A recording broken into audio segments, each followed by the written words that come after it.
The best bits of Florida, the Noles, no snow, no state income tax, and the white sands of the Gulf beaches. And the White Sands Breakfast Blend from DeLuna Coffee. A combination of 5 different beans, some roasted to a light roast, some to a dark roast. The end product, a perfect blend that will perk you up better than a day on the beach. Visit DeLunaCoffee.com to browse all their top shelf blends and check out their Facebook and Instagram. DeLuna Coffee, all one word. DeLuna Coffee, proudly owned and operated by the Laments family. Loyal and passionate FSU alum. From Tally to Cali, it's time to wake up. Wake up, wake up. Warchant.com is your ultimate Seminole sports source. And this is Wake Up Warchant, fueled by DeLuna Coffee. Coffee's for closers only. Now here's Warchant.com's Aslan Hajavandi and Corey Clark. Wake up! What's up, everybody? It's Wake Up Warchant, fueled by DeLuna Coffee, DeLunaCoffee.com. Come explore our world of coffee. Promo code is Warchant15. Use it over at DeLunaCoffee.com for a 15% discount on all their delicious wares. Warchant.com, ultimate Seminole sports source. If you are listening to this on YouTube, sweet, cool, thumbs up. Subscribe to the YouTube channel. Corey, it's crazy. So many people are all lathered up. It's great. It's passion. And everybody's just commenting left and right and yada, yada. And you can see there's a little indicator next to their name that lets you know whether or not they are subscribed to your YouTube channel. And I would say like 90% of the people in the firefight on YouTube comments aren't subscribed. Subscribe, everybody. Come on. So you're literally... What are you afraid of? What are you afraid of, you non-subscribers? You're searching, like you're going on YouTube, you're searching in like Wake Up Warchant or Jeff Cameron Show or Seminole Headlines. Subscribe, and then you just tap, and then it's all right there. And you're probably, I shouldn't say probably, you are way more likely to have your hot takes able to see the light of day if you are a subscriber on the YouTube channel. So do that. Subscribe to the website, too. It's probably not a bad idea. Corey Clark's here, everybody. Corey, how are you, man? I'm good, man. Hey, thanks for asking. I appreciate that. How are you doing? You doing all right? You feeling better? You doing better than we both were a couple days ago? You know, I want to start us off with Cody Henson on Twitter. Aslan, Corey, give me something to look forward to for Saturday when you do your next show, Wake Up Warchant. Give me some hope. I need it after Saturday. And this is the weird thing about being I mean, you got a punter that can use both feet. Guys, just understand... This is like a unicorn, folks.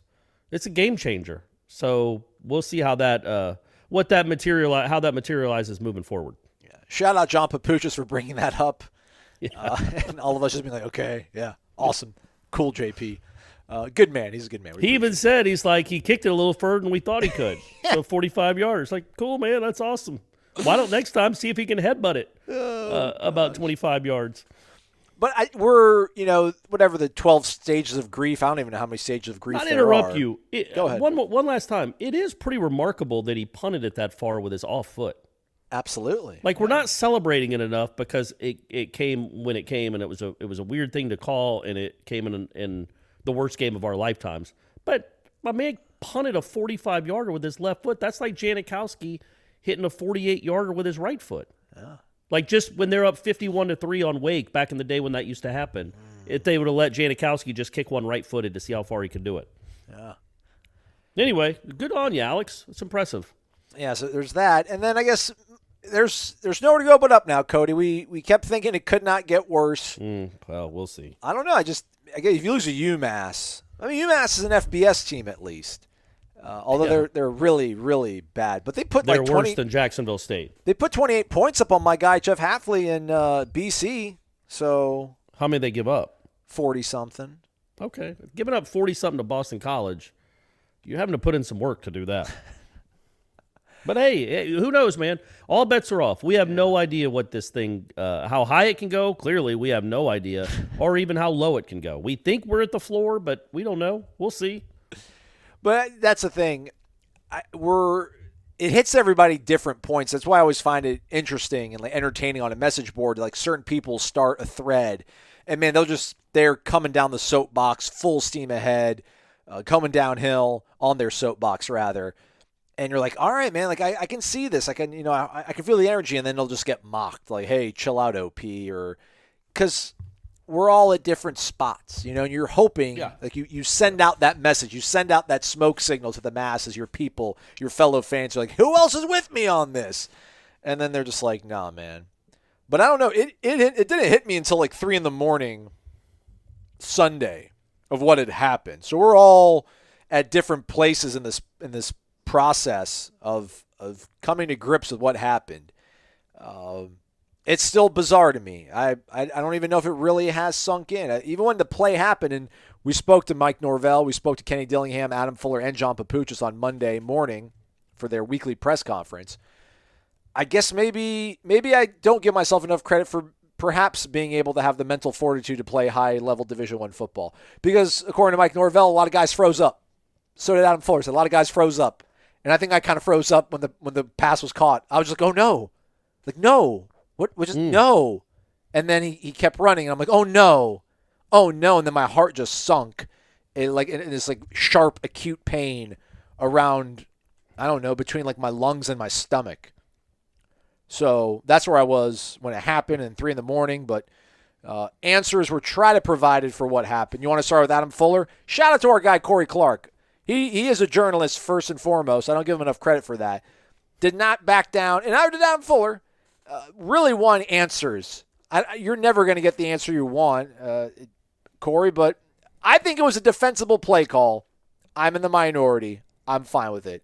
Do you see where he was coming from, or what was the purpose of the exercise of really trying to get down to the nitty-gritty of what happened on that play? Well, and it wasn't contentious. No, it wasn't at all. Adam Fuller handles those things incredibly, and I want to remind people that when Charles Kelly's defense gave up 63 points, we got to ask DeMarcus Walker about it because the DC was nowhere to be found because he wasn't allowed to talk. So just keep that in mind. If you don't like these answers, at least we're getting answers. And Adam Fuller was great about it. Again, you don't care about that. I get it. I don't either, really, except that he's a nice person. He seems like a nice man. And he understands what we're trying to do. So he talked about, he wanted to have 4 guys rushing the passer. I wrote a column about it, and then we're done with it. That's how I ended my column. It's like, all right, the play is done and over with, but we were getting the DC for the first time since that play happened. Maybe the all-time worst play in Florida State defensive history. So, what's even in the running? I know there were bigger moments let down, like Samari Rolle giving up a long pass against Florida in '97. That was against Florida in the swamp. It was like that was Jaquez Green. It wasn't a Duke transfer. You want to get the answers. You want to hear from the guy that called the play, and he said, look, we wanted to rush 4 because we'd been getting pressure on him all night, and we did not want to give him a chance to throw the ball in the end zone. We did not, so that's why we rushed 4. And he said we wanted our corners to be back to play off and keep everything in front of them. And then I pointed out, after he answered the question, it was fine. And I said, look, man, I'm sorry to belabor the point or whatever I say. He's like, no, go ahead. And I said, but you said you want him to back up, but why didn't they? If you wanted them to back up, why were there 9 guys within 10 yards of the line of scrimmage, and why weren't they sprinting backwards when the ball was snapped? And he's like, well, we still had to cover some things, which I'm not sure why, but okay. Basically it turned into more of a one-on-one situation. The safety was supposed to overlay or be over the top, and it turned into more of a one-on-one situation that he wanted. And then the 2 guys froze up in the moment. Well, really, Brownlee froze up. Sidney Williams just missed the tackle. He overran it. Brownlee pulled up for some reason, and then Jamie Robinson just stopped trying at the end of the game. And so that's how they lost the game. And all of that was covered, but basically I'm wanting to know, and I was like, if there were 4 seconds left or 5 seconds left, does that change the call? Yeah. And he didn't really answer that. He said, not in a way. I think I asked 2 questions, so he went down another path.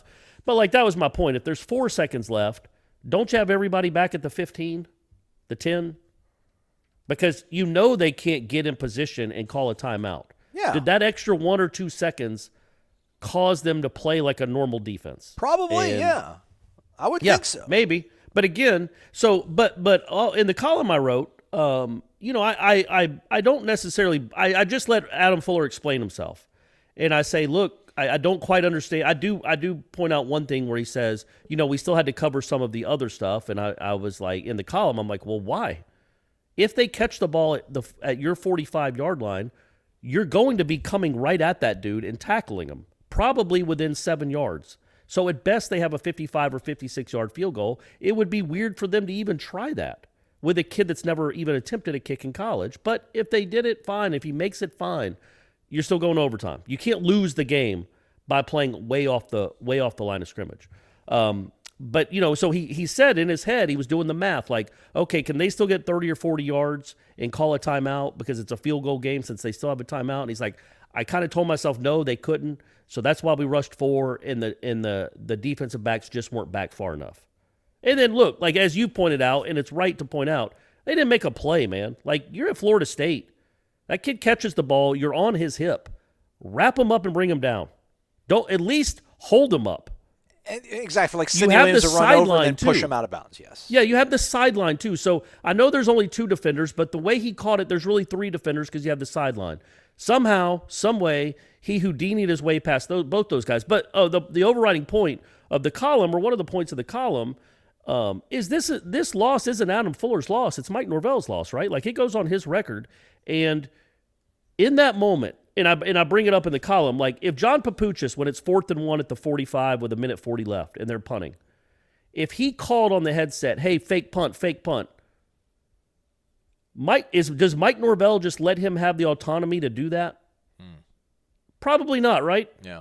It's his program. It's his team. This is his game. John, you don't get to do that, man. I'm sorry. We're trying to win the game. Punt it. This is what we're doing from a game strategy standpoint. So on that same token, when you're the head coach and it's the last play of the game, you've got to be more involved or involved enough to say, back them up, Adam. Back them up. Get them as far back as you can. So at the end of the day, it falls at Norvell's feet. Adam Fuller did not make a great call, clearly, and yes. The defensive backs were not good on that play. But who do we blame? Like, it's Mike Norvell's team, and in that moment, it's like I can't even think of it like a fair. I was thinking of like Florida State has a 2-point lead with 8 seconds left in basketball, and they run a screen. They run a staggered screen to get their worst free throw shooter the ball. And then the kid goes and misses 2 instead of getting the best free throw shooter the ball. Is that the kid's fault, or is that Leonard Hamilton's fault for setting up that screen, setting up that play like that? The ownership, and Norvell certainly hasn't skirted responsibility. He took ownership of it again on Monday, but that's his call. When it comes to game strategy decisions, not just, hey, it's 3rd and 8. I want a one safety robber concept. He's not doing that type of stuff. But that's different. That's not just what call do you want here on 4th and 10, coach? It's like, what call do you want, coach, with the last play of the game? And that's his call. And he didn't make one, or he agreed with Adam. He tacitly agreed with him, or he actually called it and said, yeah, that's fine, or there was no communication at all. But in that moment, my point is, that's on the head coach to communicate, get everybody back except for the 4 guys that are rushing the passer. I don't know if that kid had the arm to throw it 60 yards in the air anyway. Well, the whole thing, that's what Norvell, or not Norvell, that's what Fuller said. Like, I know the guy didn't have enough zip to get it to the end zone, and so I thought we could rush forward. See, I don't know that he said that. I think he said they didn't want him throwing to the end zone. That's why they rushed forward, to make sure it got out of his hand quicker. But no, he just knew that by the time he cocked up to let them go downfield, he would be getting sacked. Yes. So that was my point. That's what's so baffling about it. I know it's now Tuesday, but when I was talking to Ira after that play went out of bounds and there was 6 seconds left, I'm saying to Ira, I don't know if this kid has the ball. We're going to see a Hail Mary, but I don't know if this kid has the arm strength to get it there, because it's going to have to go at least 65, 63 yards in the air, and he's got to wait for him to get down there. Again, why is the bald sports writer having these thoughts in his head, talking to the people that have no control over it, and the guys that get paid all the money and do this for a living decide to run the defense they ran? That's all. But a lot of blame to go around. But again, Adam Fuller, stand-up dude. Again, say what you want about him as a coordinator. I'm sure it's not great right now in your mind, but he comes and answers the question, and even afterwards was like, hey, I understand why you're asking it. You can ask me as many questions as you want about that play. We're trying to explain it. It's for the benefit of everyone, and I know people want to know. So good on him for having that kind of attitude.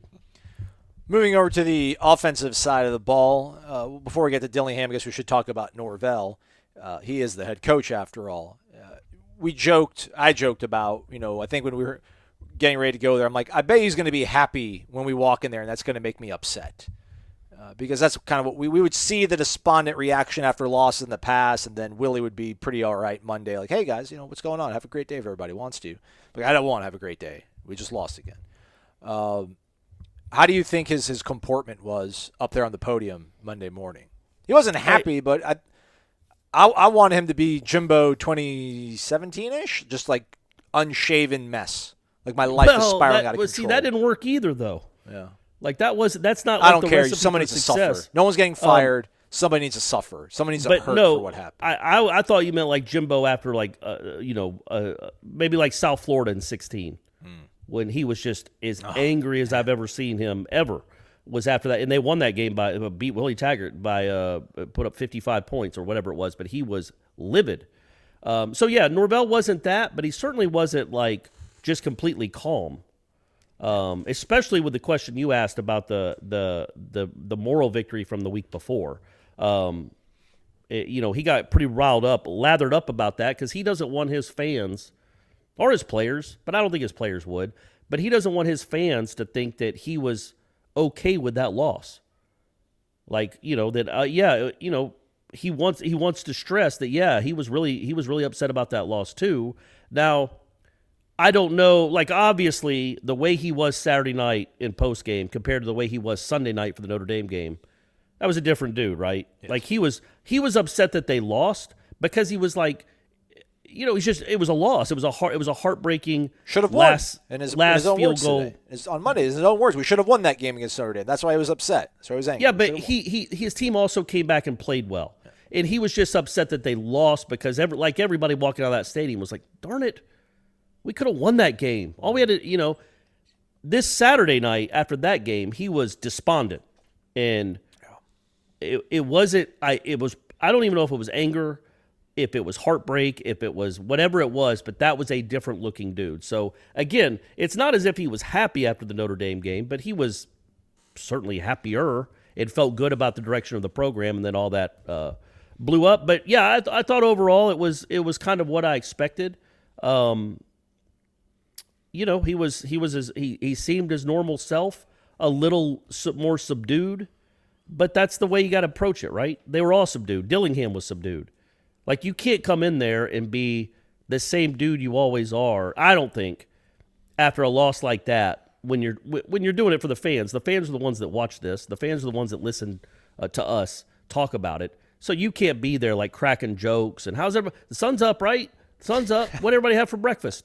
Like, that's not the tact you want to take. And he did not. And your question was the one that probably elicited the most passion, or not probably, definitely elicited the most passionate response. Do you think he said that because he thinks it was a problem, or maybe they didn't talk enough about it in the locker room? Like, you talk about him sending a message to the fans when he does these press conferences. How much of that do you think was, I think it was a problem, and I want to make sure it's never a problem again? Me playing pop psychologist, Please. I think he probably wasn't a fan of what McKenzie said after the game. Okay. And that it made it look like McKenzie kind of had a better feel for his team than the head coach. Like, I kind of saw these. You get patted on the back for losing a game. Things like this can happen. And McKenzie didn't call anybody out by name or anything, but he's like, I felt like I saw that a little bit this week, and this is what happens. And when that got back to Norvell, maybe he wasn't all too fired up about that, because as you said, we were at practice.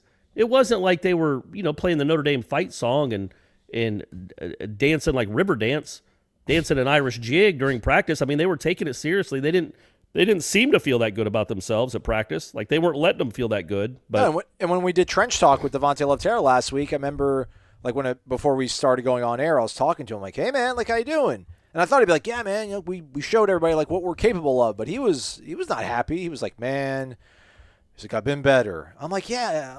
I'm like, "But you've been worse too, though. You've been a lot worse since you've been here." He's like, "Yeah, you're right, but man, we could have won that game." Yeah, there wasn't. He did, but again, there's 85 guys on scholarship. There's 100 guys in that locker room. There's 100,000 people in the greater Tallahassee area, and I'm sure a significant amount of them were patting them on the back, which I was too. I was happy with the way they played against Notre Dame, and I thought it portended the things positive to come in the future, and it did not. It's my fault. Correct. It did not. Maybe this was just a blip, and then this week coming up Saturday, we'll see the continuation of that Notre Dame game now that they have a full week to get ready for it. Depth chart-wise, as we continue, its offense, I guess, is what it's got a couple of wrinkles on there. Dante Lucas not on the 2 deep. Dante Lucas no longer with the program either. Former IMG offensive lineman from Miami. He came in the 19 class? Yeah, 19. So He was 18, wasn't he? no, because 18 that was Willie's. That was Willie's first class. He came in 19. 18 was like because we went on He's only spring been tour. here 3 years. This is only his 3rd year. Actually, no, you're right. No, he did arrive in 18. I apologize. I was thinking It's like all right. early signing period. 18. Just go ahead and edit that out Okay. so you don't look like an idiot. Ouch. And you don't want to badmouth the kid now that he's out of the program. He did have 3 penalties the other night. He had already lost his job.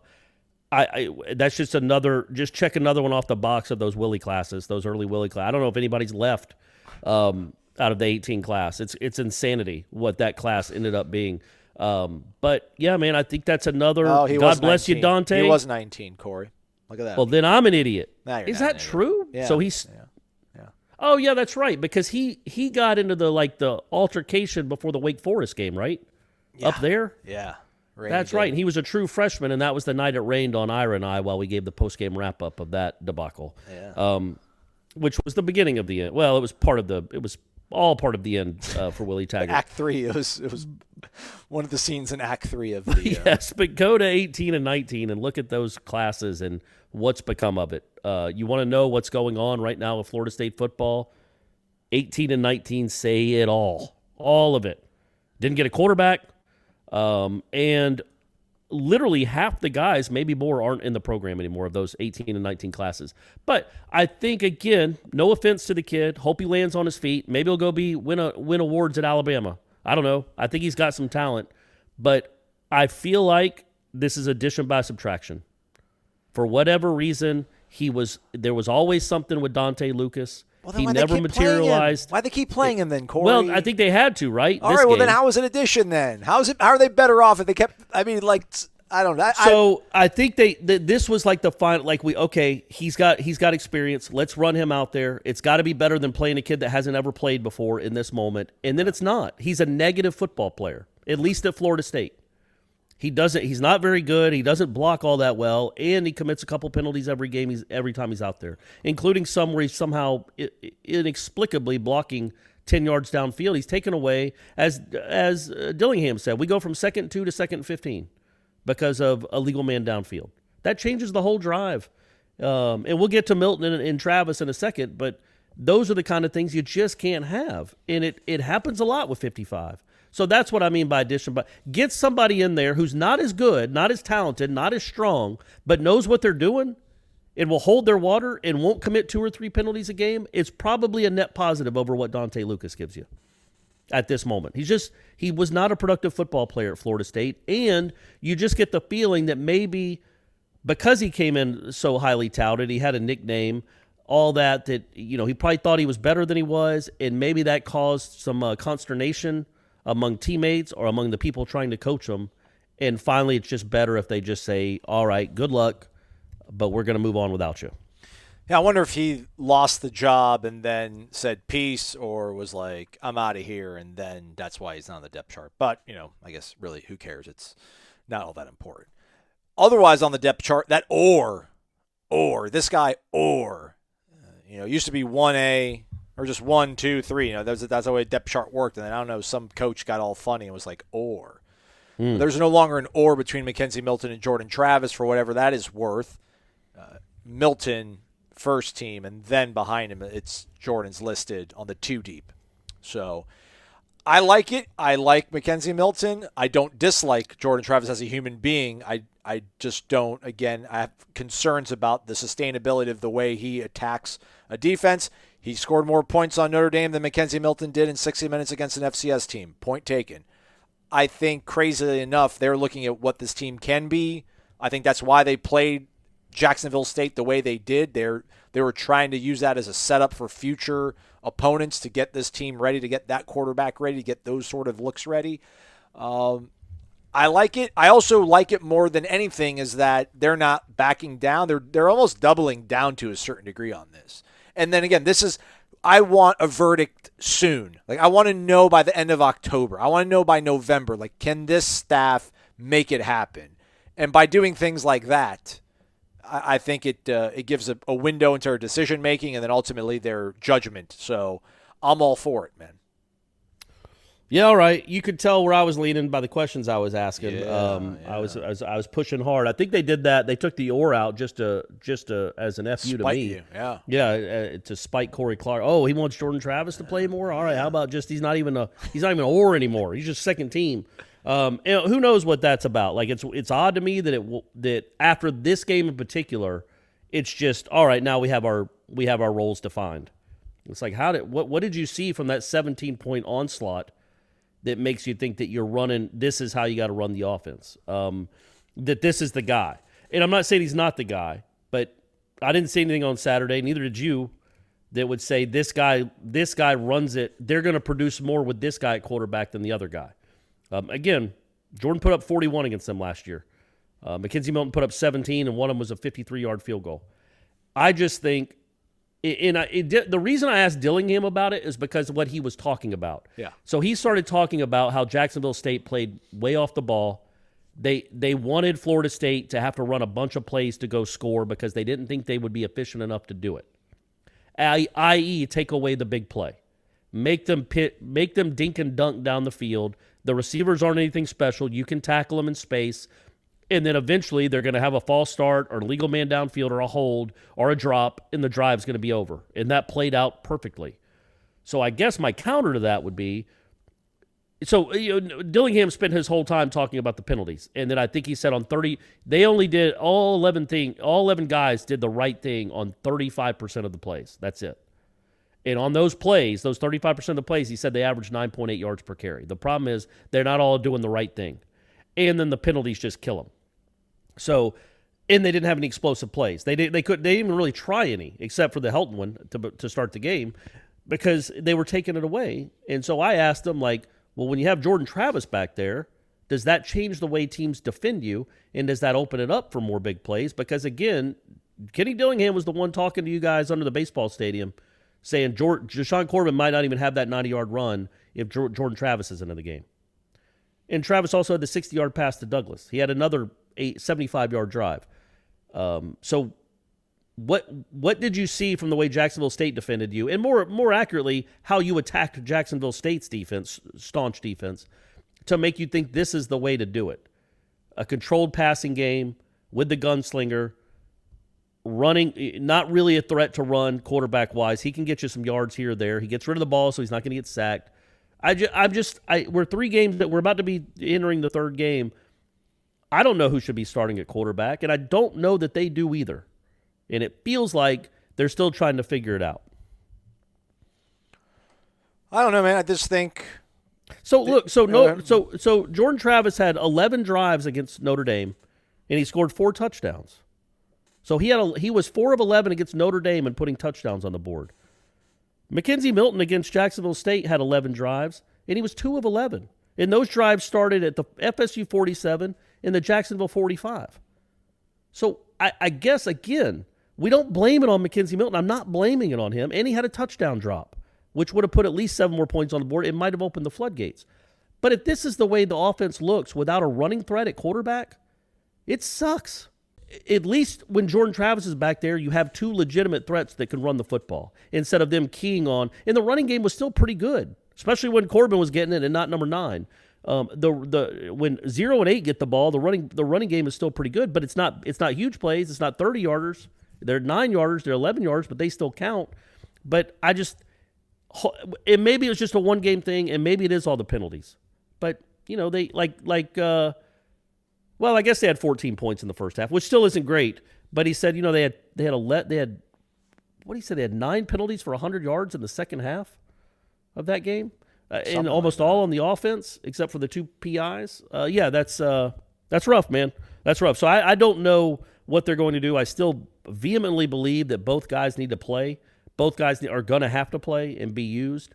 But if they have another performance like that, well, again, not because Milton's bad or he's making bad decisions. He just doesn't have, either guys to throw to, guys aren't getting separation, guys aren't getting open. If you can't make it go in the passing game, they average 3.9 yards per pass attempt, per pass play. They average less than 4 yards on 30-something pass attempts. That's embarrassing at Florida State. So if you can't make it happen in the passing game, what are you doing with the gunslinger at quarterback? Well, I think they are a little bit cognizant of the fact that they had to wait out 30 minutes against Notre Dame to finally get that offense moving. So I do think they probably look at the Notre Dame game and think McKenzie would have adapted quicker, and they probably would not have been in that situation against Notre Dame, fairly or unfairly. I don't know. Maybe they're not thinking that, but there has to be something. There has to be something there. All the points you're making about Jordan Travis being better, why would they sit here and they'd be like, well, we're going to go with the subpar option? I'm trying not to make that point. I know it's probably coming across that way. I don't think Jordan Travis is a better quote unquote better quarterback than McKenzie Milton. I think Jordan Travis is probably a better fit for 2021 Florida State football than McKenzie Milton would be. And I would say that maybe even if we saw the 18 McKenzie Milton. He just doesn't have options right now to throw the ball. It's not like guys are running free, and when they do, they drop it. Meanwhile, you have this dude that put up 41 on Jack State last year and put up 28 on Notre Dame with a half a quarter still to go. And he's not involved at all because you're trying to get who? Darian Williamson involved? Who needs the ball in their hands more? Andrew Parchment or Jordan Travis? Darian Williamson, Kentron Portier, or Jordan Travis? So you have a really good playmaker that did nothing at all in that game, and they could not stop him last year. So that's why I don't think he's a better quarterback. Like if they both went to Georgia, I would want McKenzie Milton to play quarterback at Georgia, not Jordan Travis. At Florida State, with the line, with the issues you have at wide receiver, and with the issues you have on the offensive line, and essentially really in pass protection. We'll see how better they looked good against Jacksonville State. We'll see what they do against a real defense. Or sorry, guys, I shouldn't say that. An FBS defense. But I just think for this team, for this offense, the way it's constructed with these running backs, you might be better off with 13. It does not mean he's a better quarterback. It just means he might be a better fit. He mentioned Mike Norvell, and I agree with you on some of those points there. I just think maybe we need maybe that should have been sobering enough to realize how far away you are from being a elite team, losing to an FCS team. Yes. That we should, we have to do what's best and easiest for us, which would be putting Jordan Travis back there. But he mentioned about we need to become more consistent in our habits and more consistent in our execution. I just think they feel they know what they have with McKenzie. And they didn't have that at all Saturday night against Jacksonville State because of the way they handled it, because of the way they're going to script to bring in Jordan and keep Jordan happy, which he deserves it. Listen, that's not daddy ball. I mean, the kid played well enough against Notre Dame. They deserve to still have some sort of, involvement in your game plan. But I think Ira mentioned it either in the wrap with you guys or maybe with you, or maybe when he was talking to Jeff on the Sunday Smash, Warchant TV. But I think he might have seen a little bit of confusion at some point. Maybe Jordan thought he was going to go back in at some point, but didn't. And that whole situation, it's not a good thing. And there's a reason why it's a cliche. If you have two, you don't have one.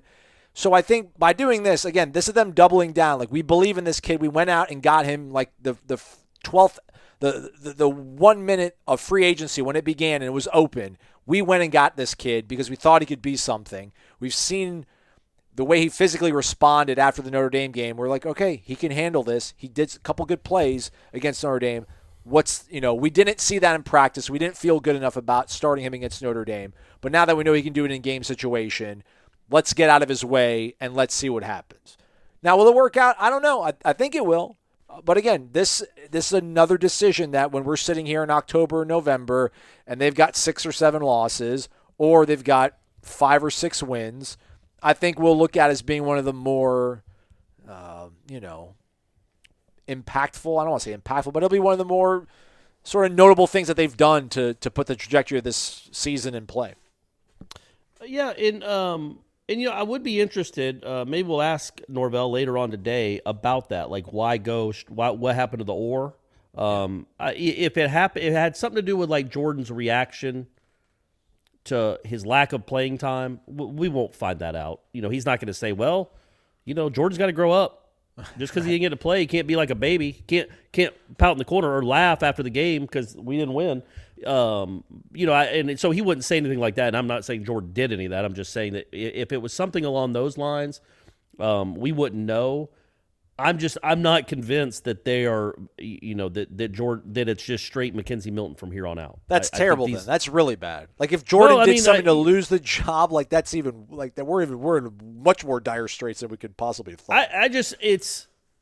Yeah, man. I mean, I get it. Go with Mackenzie. It's fine. Again, like I said, he had 2 throws. The one to Jordan Wilson, I think that would have been down to like the 15-yard line. I think that was on the one they made the field goal.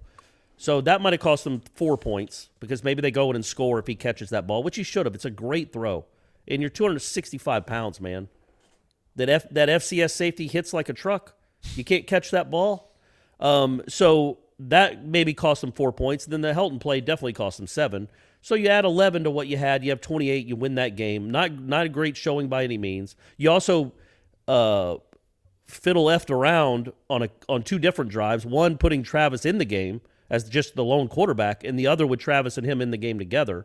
So look, man, I'm not giving up on Mackenzie Milton. I'm just worried that if that's any indication of how these receivers are going to play from here on out and pass catchers, I mean, you're going to live with a lot of 19 of 30 for 140-yard type games. Just not a lot of special playmakers right now. McLean will be. We'll see about the other guys. And Pokey coming back will help some, I assume. Maybe Parchment finds it. But right now, it's not a great group. And if you don't have a great group of receivers, the strength of this team is running the football. That's what they do. They ran for 260 on Notre Dame. They ran for 200 the other night. That's what this team does and does well. So why not enhance that strength by putting another running back there taking snaps? That's all. But I get it. Well, I don't even want to keep talking about it. Let's just see how Wake. Okay. Let's see how Wake goes. You know what I mean? Yeah. Let's see what he does against Wake. If he goes out and throws for 280 yards and still the running game looks like it has looked, then I'll shut up and I'll be done with it. It's just again, I'm not Jordan Travis's agent. We're not related, although we're both extremely good-looking dudes. Where you'd think we're brothers. But we're not. We're not related. So if Mackenzie Milton goes out there and plays well, awesome. That's good for Florida State. It's just what we saw on Saturday night was not an offense that was in a good rhythm at all. And again, though, drops, penalties. It wasn't. What would it have mattered if Tom Brady was back there? With those receivers and then always being in 2nd and 13, it could be tough. Corey, the NFL is back in action. So is winning season over at mybookie.ag. Use the promo code WARCHANT. And when you make your first deposit using the promo code WARCHANT at mybookie.ag, you will instantly receive double your deposit. Try the my-famed MyBookie Super Contest. It only costs $10 to enter. Pick 5 games against the spread each week. Each win earns you a point. Each point gets you closer to the grand prize. Corey, can you pick some winners for us tomorrow? Yeah, man. How many do you want? 3 or 4? 3. Because I'm locked and loaded. Whoever's playing the Falcons, I don't know what that spread is. I don't even know who they're playing. But take that team because the Falcons are awful. Dreadful. So there's one free. You don't even wait till tomorrow. Just go ahead and lock that one in. All right. MyBookie.ag. Use the promo code WARCHANT.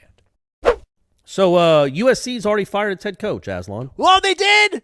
Yep. Ooh, let's go. He's done. Let's 5 go. o'clock. Well, 2 o'clock Pacific time on Monday afternoon. They're making a change in the leadership of their football program.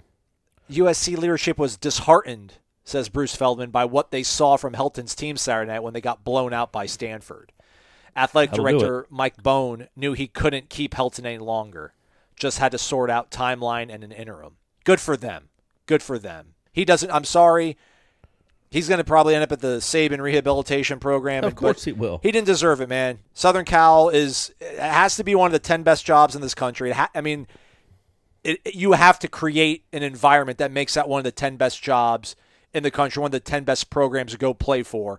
Clay Helton as your head coach is not doing it. Good for them. Well, and I think the better story or the bigger story as we move forward in covering college football is the earlier these firings get.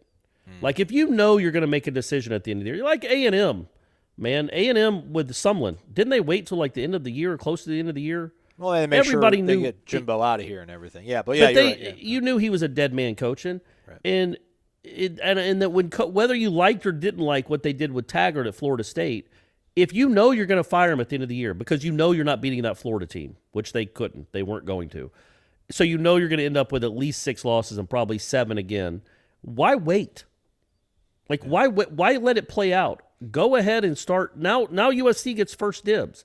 It's going to be really bizarre, though, because who's going to take that job when they're at another job right now? Like, is an NFL assistant going to take that job and just leave?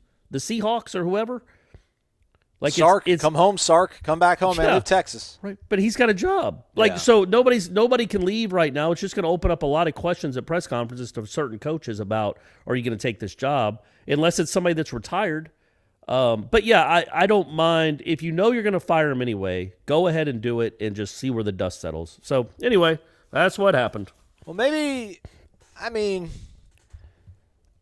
I would have liked a sacrificial lamb, and we haven't gotten a sacrificial lamb. I think everybody deserves a sacrificial lamb after you lost to an FCS team for the first time in your program's history. Dante Lucas. I guess so. Dante Lucas. Shout out. I mean, Southern Cal, they need to have their own 30 for 30 on just how they handle this stuff. Firing Lane, my guy, on a tarmac. Imagine if we hired Lane in 18, brother. Imagine if we hired my guy in 18, where we'd be right now. You all laugh. I don't know. You all laugh. I don't know. How's Ole Miss doing? I know they didn't lose to Jacksonville State, and they put up points. 3 years of him being here, his offense, his recruiting. Come on, man. Come on. We wouldn't be here. We would not be here. You just said USC was one of the top 10 jobs in America. How'd he do out there? What are you talking? Don't bring that into here. He's a new man. He's in Act 3 of his career, Okay, man. All right, sorry. I was confused. I'm like, all right, he already got a shot at the brass ring at one of the great programs. That was pre-Saban. He's learned. He went to the Saban. Saban. You're right. Now he's post-Saban. He understands a little better. He does have a little more personality than I thought he did way back when. He's awesome. That's cool. So we got to talk about it. We just have to. I'm not trying to poke fun at the kid. I don't want to poke fun at the kid. Well, first, before we get to the Brady Scott thing, him getting married, Okay. shout out. You always talk about, hey, man, you play Florida State, you catch the ball, you're allowed to break a tackle. You play Florida State, you're allowed to go up and catch the ball. You're at Florida State. Are you not allowed to convert 2nd and 13? That was a lot of boo-hooing from Kenny. Wasn't happy with Kenny's performance at the podium on Monday. Double down on, yeah, man, LT's one of the most explosive yards per carry guys ever. All right, man. Well, you know what? He didn't have it. And you had to know he didn't have it. Everybody in that stadium knows he didn't have it that night. Knock it off. Don't come double down on that. Was not happy with Kenny at all. So I agree with you. And so for people that haven't watched it yet, go watch it. It's about 10, 12 minutes of Dillingham taking questions. And he was asked all the things you would think he'd be asked about the quarterbacks, about the penalties, about the running back rotation. And he wasn't even asked about Toafili. Like, the question could have just been asked, why is Lawrence Toafili getting more carries than Trayshawn Ward? And almost as many as Jayshawn Corbin, and getting more than him in the fourth quarter. That wasn't asked that way. It was just asked about the running back rotation, and he brought up LT. He's like, LT is one of the most explosive guys we had. He led all freshmen last year in yards per carry or whatever that stat is. So we believe in him. It's like, okay, man, but sometimes Jacob deGrom gets hit. Well, he's not a good example. Sometimes Greg Maddux got hit. Like sometimes he got pulled in the 4th inning of a game. Like sometimes you just don't have it. Like you're just not feeling it that day. It happens. It's weird, but running backs can get into a bad rhythm too. Receivers can get into quarterbacks can. So it's odd when you have other proven players that are better than that guy that you would say, oh no, we're going with who we go with. We have a rotation, kind of set up, and he's a really good player and he's going to be a really good player. And it's like, okay, but that night he was bad. That night he would not have played for Jacksonville State. So why was he in your offense when you're trying to put a game away? So I agree with you. And you're right. Like it is a bummer when you're supposed to have 2nd and 2, but instead you have 2nd and 15. Hey man, Jacksonville State had 4th and 10 and went and hit a 60-yarder to win a game. It can be done, man. Sometimes players go make plays, and sometimes they convert 3rd longs and 2nd longs. And at Florida State, man, when it's past the chains at all, and I get it, they're not great blocking, and they don't have great, apparently, even good wide receivers right now. But, second and 12 doesn't mean you should just be punting. Like, I'd love to go, since they got here, and any time they lose a play, they lose yards on a series, what the percentages is that drive ends up in a punt. I would bet whether a penalty or a tackle for loss, I bet since they've gotten here, they have not scored on 96, 98% of those drives. Yeah. I think, didn't Jordan hit Jakai? That goes back to Taggart, too. That's not just this group. Yeah. Didn't Jordan hit Jakai against Notre Dame on like a 3rd and long? And I think that was 3rd and 8. Yeah. That's like picking up a 3rd and 26 for this group, but it's a 3rd and 8, man. Let me ask you this. When Florida State's defense is on the field and the offense has a 3rd and 8, right? Are you thinking no chance? Punt alert. Might as well punt, man. Might as well punt. You're not picking this up. But when Florida State has a 3rd and 8, you're like, oh, God, just don't throw a pick. No. Like, it's not that. I watch football games all across the country. A lot of teams pick up 3rd and 8s and score a bunch of points. Not this one, though. Is Jameis back? Man, how about my man? That's a nice performance from him. Now, they were all 7-yard passes to the tight end. He belongs to all of us, man. Belongs to all of us. But, they were all – I think he had 4 touchdown passes and like 90-something yards of offense. I know. Until that last – because they're just dumps. They ran the ball really well, and so all his throws were essentially to tight ends like 6 yards past the line of scrimmage. And then he had like a 50-yarder or 55-yarder for his last one, which was a great throw. And he made some nice throws, man. He made on the run in the red zone. That's where you make your cheddar, man. In the NFL, you got to be good in the red zone. You got to fit it in the tight windows and throw it to where only your guy can get it. And he did that a few times. He made some really nice throws. He also had a terrible interception that got overturned for what was a completely legal hit. The guy just ripped Jameis as he threw it. A great hit. Didn't lead with his helmet. Hit him with his shoulder pad. Knocked him back hard, but they called roughing the passer. So then he threw a touchdown on the next play. Let's go. But hey, man, yeah, that was good to see. Like that dude. This will be a great case study in how awesome Sean Payton is as an offensive play caller, because he's taken a guy that a lot of us thought was broken, and let's see what this looks like after 17 games. If he ends up putting, I don't know, throwing for 48 touchdowns and 11 picks or something like that, I mean, Sean Payton should win. They should rename the Coach of the Year award after him. I really like. Maybe Sean Drew Payton Brees too. Was terrible. Maybe Drew Brees was nothing, and he just got lucky. He got Sean Payton for 15 years. I know everyone talks about, if Saban would have had his way, he would have had Drew Brees instead of Dante Culpepper, and he never would have gone to Alabama. It's like, I don't know. Yeah, Nick Saban ain't Sean Payton. You know what I'm saying? All right. So a young Aslan Hajavandi at one point aspired of getting married, and when he would meet the woman of his dreams, he would take her to Tallahassee, Florida, probably on the last Saturday in November when Florida State was playing Florida in an intercollegiate tackle football game. And at halftime of that game, he aspired. He would be not in the Champions Club because no such thing existed, but he would be in the University Club, top level, beautiful November night in Tallahassee. And he would have the Jumbotron point the camera at he and his bride-to-be, and he would get on a knee and propose to her then and there. And the whole stadium would be rooting for their guy, like, yeah, say yes, say yes. I now would never do that in a million years. The thought of it's like, wow. Like, I can't believe that was like a literal page in my playbook I wanted to go to.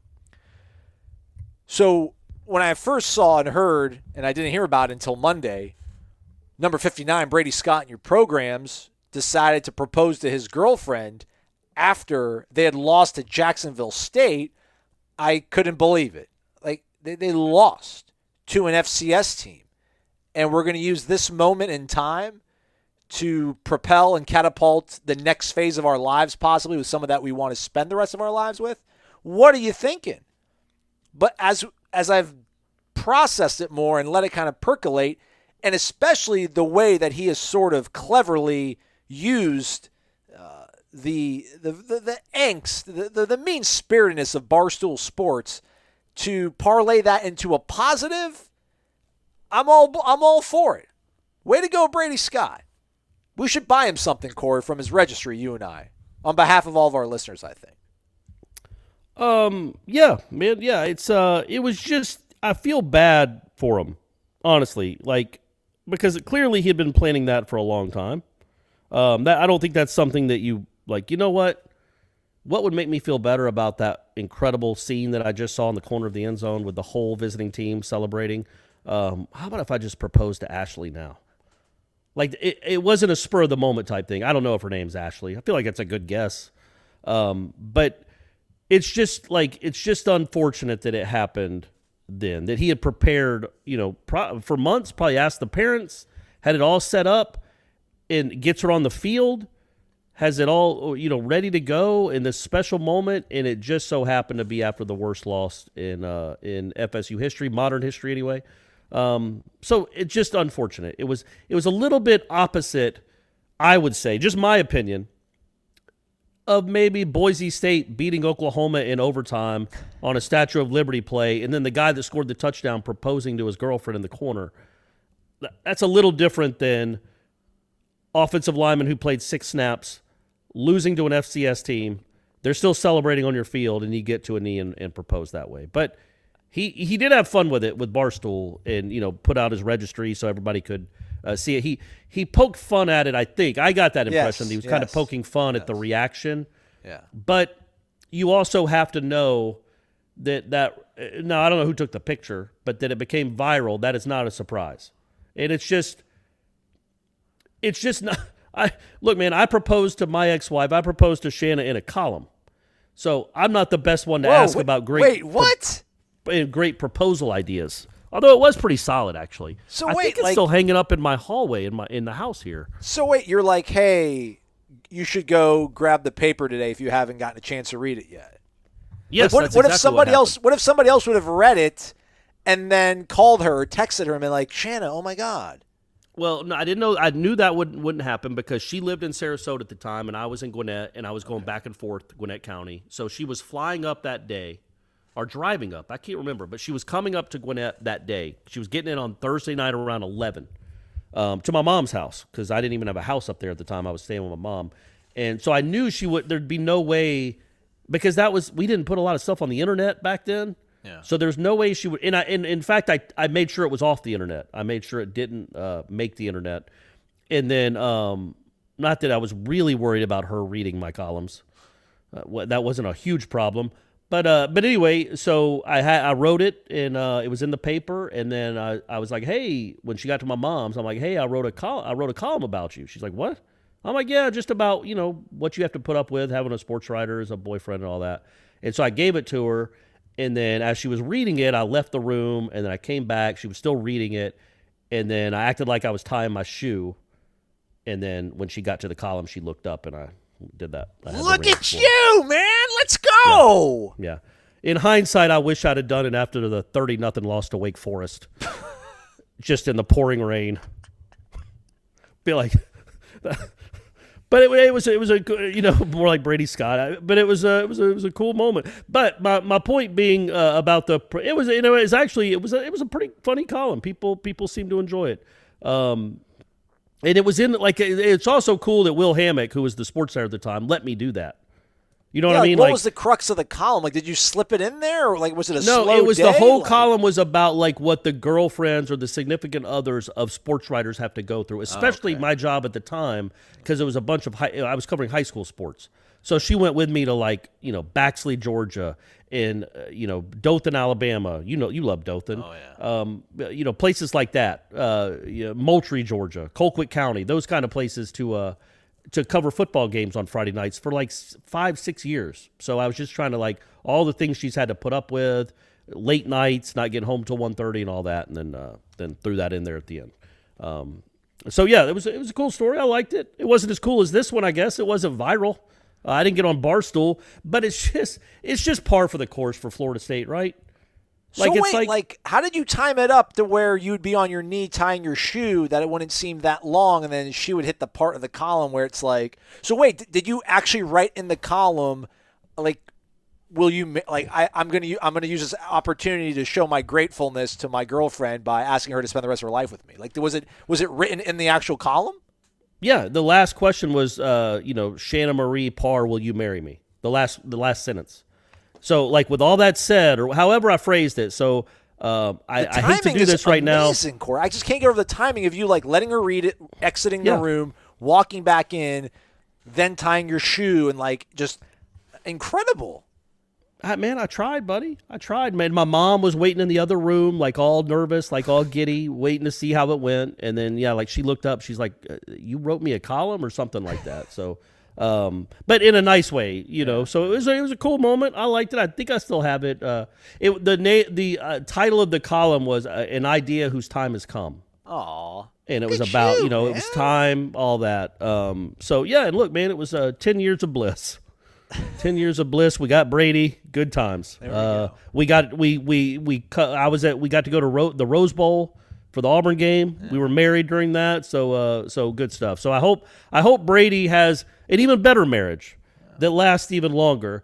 It's just funny, like head-shakingly funny. Like of course he proposed to her. And I don't know that you could have punted it, I guess. You could listen. My whole idea that was the thing is like I would have proposed at halftime of the game during Florida, because if we were losing really bad, I would have audible. They'd be like, all right, no, never mind. I'll do it when we get home. Like I'll be miserable. I'm like, the only thing that would make me feel better right now is if I knew you'd spend the rest of my life with me. Like I get it. It wasn't like he hired a helicopter to fly a banner in there. Like, it was just him on a knee proposing in the back of an end zone. You could have gone home and be like, wow, what a bummer of a night.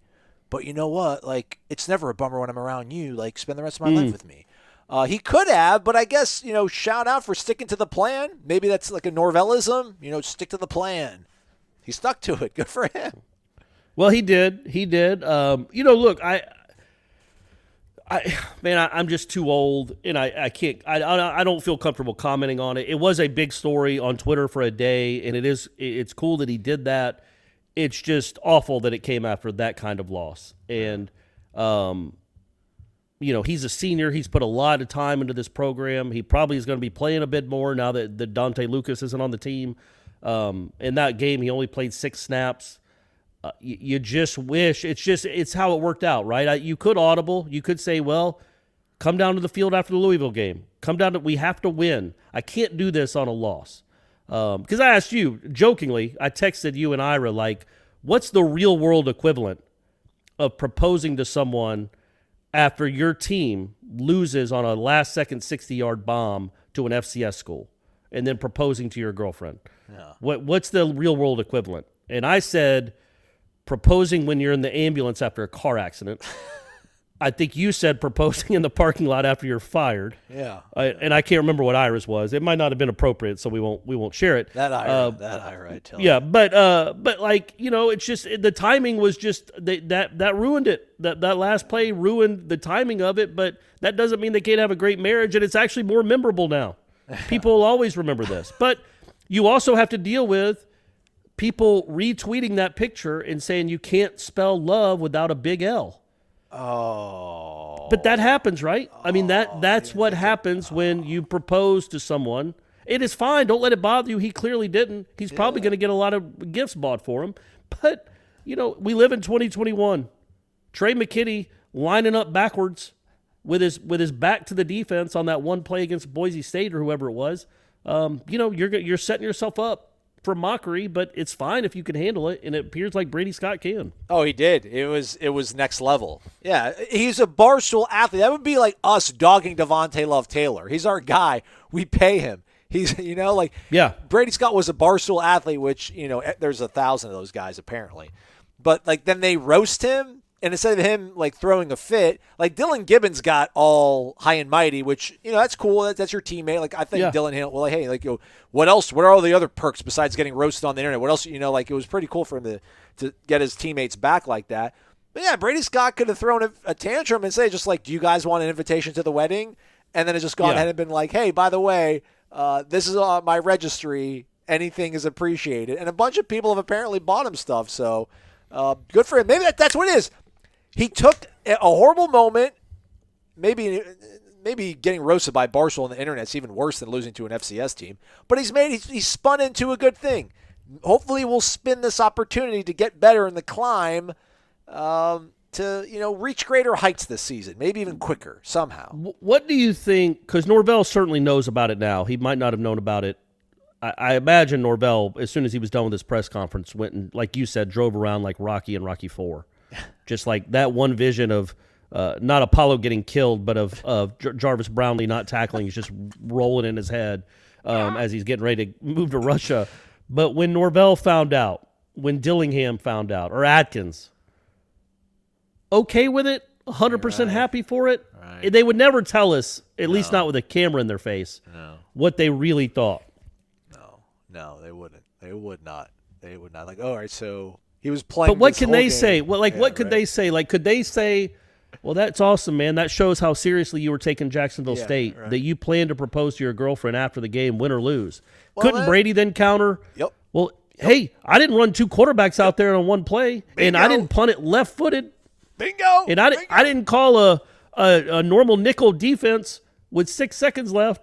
Like, I'm not going to let y'all's buffoonery at the end of that game cost me my moment with my girlfriend in the back of the end zone. It's too bad he wasn't out there. It would have been cool if he was out there when they planted the flag. Would he have stopped the proposal to go charge at him like Travis J did?